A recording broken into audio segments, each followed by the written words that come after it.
Katawan ko ba? Hindi ko alam kung anong meron din sa katawan ko, Robin Shen. I've been telling you this kahit off-air. Scoliosis? Hindi. Hindi ko alam anong meron sa katawan ko. Bakit ang hilig nilang kiskisan ako?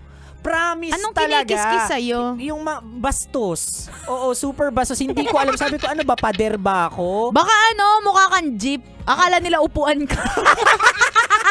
Kiskisan. Ay, grabe, Oo, nako, grabe. Kaya ingat kayo dyan, mga kabisyo, ha? Totoo. Anyway, that's number 1. Puro naman tayo sa last but not the least, number 2. Pangadwa. Ito ang mga heartthrob. OMG, kulot! Sabi ko naman sa'yo, ayokong nag-jeep! Ang init-init! Ang lagkit-lagkit! Kaya naman nating mag-car eh. Ano ba yan? Ay nako, Jessa. OMG, kulot, shut up! I said shut up! Lo, wala naman akong sinasabi sa'yo ah. Ang gwapo nung ang gwapo nung nasa harap. At niningitian niya ako. Wait lang, lalapitan ko siya. Uy, Jessa, uy, nakakahiya ka talaga.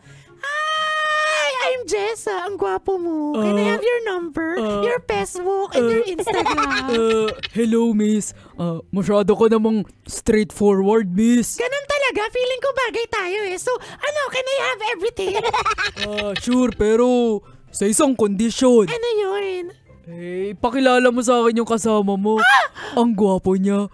Tipo ko siya. Si Kulot, type mo eh, lalaki siya eh. Bakit? Hindi ba pwede magkagusto ang lalaki sa lalaki? OMG ka, Kulot, I hate you. Come on, baby.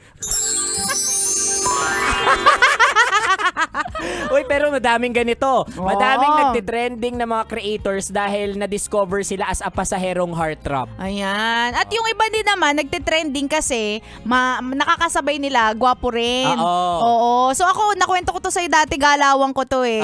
Nung estudyante pa ako, kapag meron ako nakitang gwapo, titignan ko agad ID niyan. Oo, kung saan nag-school, number. Totoo, biglang nagiging malinaw yung mata ko tapos dun ko siya i-check sa Facebook. Yun. Diba? Galawan ng mga harot. Yan, galawan talaga dyan. Pero sana mahanap mo na yung true love mo, kabisyo, mapa-jeep man yan o kung saan man Kaya yan. Nga, dapat magkaroon ka na ng love life. Nagsisiwala na yung mga jeep, ikaw wala pa rin jowa. Ay, galaw-galaw.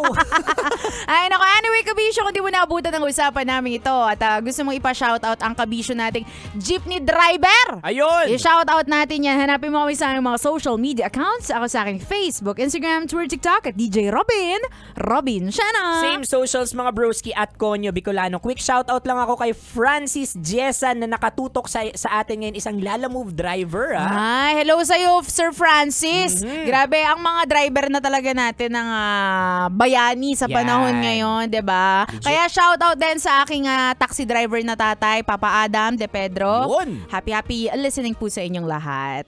O siya, kabisyo, makakasama niyo pa kami hanggang mamayang alas 3 ng hapon para bigyan pa kayo ng mga science, tips at skits sa buhay-buhay. Muli, this is your pinakamagandang probinsyana, DJ Robin Shana. Your Ragon Broski, like super legit and all Konyo Bicolano. Dito lang yun sa Tara Kape sa 90.7 Love Radio. Feel good. Ay, gagi pare. Awa. Tara Kape! Tara Kape! Sasakyan